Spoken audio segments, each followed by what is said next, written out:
BRS ఆవిర్భావ silver Jubilee దినోత్సవ సభకు ప్రజలు స్వచ్ఛందంగానే తమ మద్దతు ప్రకటిస్తున్నారు. ఏప్రిల్ 27న ఓరుకల్లులో జరిగే సభ కోసం ఆదిలాబాద్ జిల్లాలోని ముక్రాకే గ్రామస్తులు 1,02,000 రూపాయలు విరాళం ప్రకటించారు. 10 ఏళ్ల కేసీఆర్ పాలనలో ముక్రాకే గ్రామం ఎంతో అభివృద్ధి చెందిందని స్థానికులు తెలిపారు. గ్రామస్తులు అందరూ సభకు వెళ్తామని స్పష్టం చేశారు. విరాళాలు సేకరించిన స్థానిక సర్పంచ్ మీనాక్షి, ఎంపీటీసీ సుభాష్తో పాటు రైతులు సభను జయప్రదం చేస్తామని తేల్చి చెప్పారు. ఆవిర్భావ దినోత్సవ సందర్భంగా ఆదిలాబాద్ జిల్లా ఇచ్చోడ మండలం ముక్రాకే గ్రామం నుండి స్థానిక సర్పంచ్ మీనాక్షి గారి ఆధ్వర్యంలో 1,02,003 రూపాయలు విరాళం పార్టీకి ఇవ్వడం జరుగుతున్నది.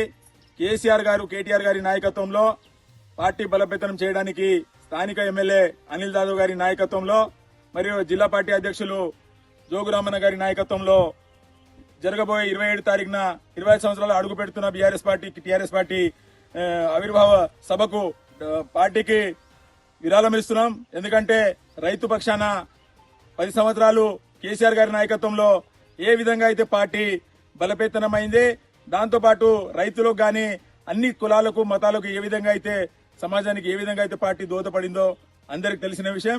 ఇప్పుడు 15 నెలలో మనకు కాంగ్రెస్ పార్టీ అధికారంలో వచ్చినాక ఏ విధంగా అవస్థ అవుతున్నది, పెన్షన్ రావట్లేదు, 4,000 ఇస్తామని 2,500 రూపాయలు ప్రతి మహిళకు నెలకు ఇస్తామన్నారు, అది ఇవ్వట్లేదు.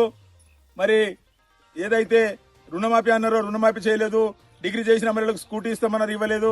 చాలి ప్రకటన చేసి మోసం చేసిండు. కాబట్టి దానిని దిట్టగా రాబోయే రోజుల్లో తప్పకుండా బీఆర్ఎస్ పార్టీ వస్తుంది. ఈ పార్టీ విజయవంతం ఈ సభ కావాలని కోరుకుంటూ జై తెలంగాణ.